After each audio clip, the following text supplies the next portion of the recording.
Our top story at 10, the fate of a bill that would make it significantly harder to put an initiative on the Idaho ballot now rests with the governor.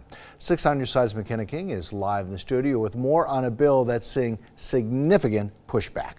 Critics have gone so far as to call it the Revenge on Voters Act, and today Senate Bill 1159 arrived on Governor Little's desk, giving him 5 days to sign or veto. But it's not the only bill he may have to consider. A trailer bill, still making its way through the Senate, would soften the new requirements in response to voter pushback.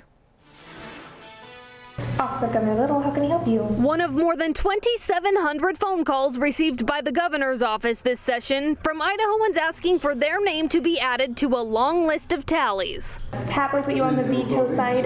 What was your first name? Phone calls coming in sometimes within seconds of each other.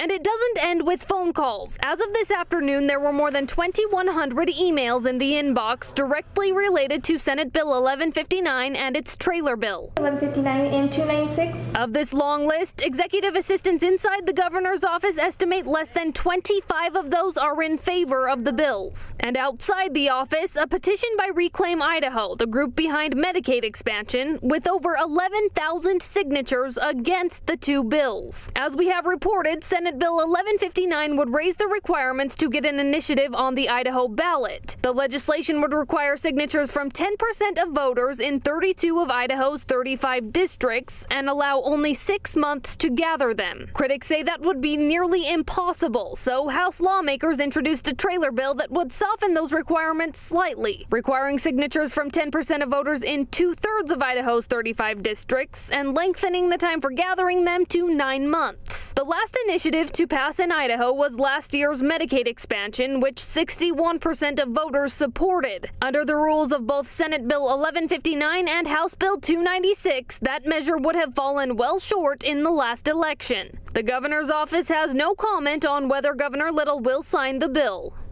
And he's running out of time. Governor Brad Little has 5 days from today at 4:30 to sign the bill. Okay, so here's the million-dollar question. When will the legislative session be over? Well, Governor Little has made it clear he will not adjourn the legislative session until Medicaid expansion has been implemented. So we wait. Whenever that is, we wait. And you'll be there to tell us all about it. Absolutely. All right, thanks, McKenna.